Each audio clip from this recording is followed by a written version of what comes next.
Hello everyone. Wish you a very happy new year. In the beginning of last year, I gave 3 tips for budding analog engineers. This year, I have 3 tips for more experienced engineers. As you gain more experience in the industry, you get more responsibilities as well. You start interacting with more functions. You start mentoring more junior engineers or you start interacting with customers. And all this means that you have less and less time at your disposal. Now, some of us are naturally good at keeping things tidy. But for most of us, myself included, this is an acquired skill. Over the years, I have tried many things to manage my time better. Most of those did not work for me, but some techniques did help. In this video, I am going to talk about 3 tips which helped me the most. So without wasting any more time, let's begin. My first tip is fire and forget. Now, what do I mean by this? During a normal working day, there come a lot of things which do not take a lot of time to finish them. For example, making a small update in a document, or replying to an email which is asking for an information you already know, or informing layout engineer about that small schematic change that you made. In past when such things came up, my first tendency was to postpone them for a later time. And my internal reasoning for doing that was, well, they're not very important tasks and they don't take much time anyways. So let me focus on that big task for now. And guess what? These things just used to pile up. And people did notice this tendency. So 1 year in my annual review, somebody gave me this feedback. That I need to be more efficient with my time management. And I need to just learn to fire and forget. And since then, this term just stuck with me. It took me some time to get used to this way of working. But after some practice, it seems very efficient and very obvious. Initially, I was a bit skeptical. I imagined that I will end up spending all my time on these small tasks. But as a matter of fact, it worked other way around.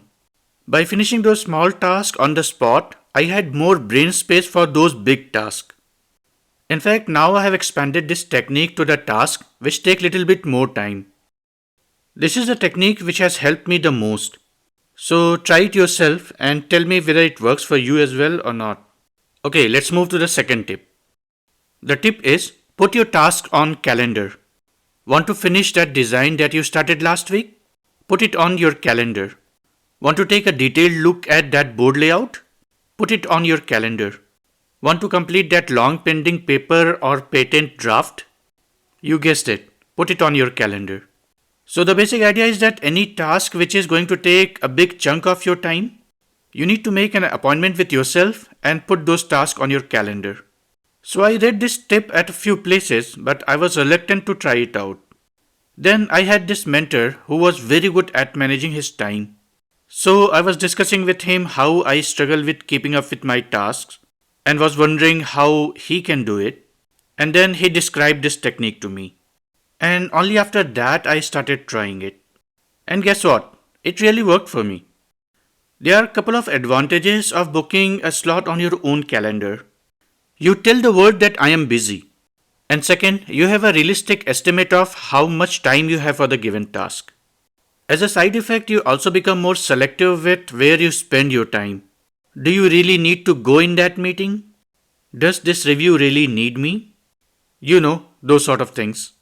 And even if you don't end up spending that time on that particular task, which by the way happens quite a lot with me, you still have that reminder bugging you. In such cases, I reschedule the task. But I make sure that I don't close the reminder until I have finished the task. I have now expanded this technique to include tasks which are not work related. Be a dental appointment or you need to read something up in a book. If anything is going to take my significant time, I put it on my calendar. Okay, time for the third and the final tip. To be honest, I'm still working on this technique. But at least I have started to appreciate its value. When I first encountered this concept, I absolutely hated it. And as an analog engineer, you might as well. So let's have a look. There are times when we need to know when good enough is good enough and we need to stop. Let's face it, analog engineers are by design perfectionists. We will refine our design to that last nanometer, to that last picoampere, to that last femtosecond. Most of us have this tendency of tinkering with our design to the last moment. But as your responsibilities increase, it puts premium on your time. So at some point of time, you need to learn to live with your imperfection.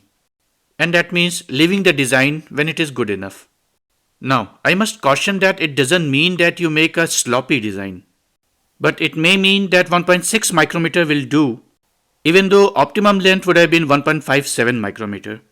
It may also mean that you would leave the design untouched from the previous project, even though you know that it could be a bit further optimized. Or using the same design for two different scenarios, even though they require a little different design. You know, those sort of things which are not perfect but save you time. Now, to re emphasize, I'm not recommending a bad design or a buggy design, only a design which is good enough. Again, I'm recommending this tip only to people who are struggling with their time. People who are new to analog design, please just ignore this tip. Okay, so that was my last tip. I wish you all a great year ahead and see you in the next video.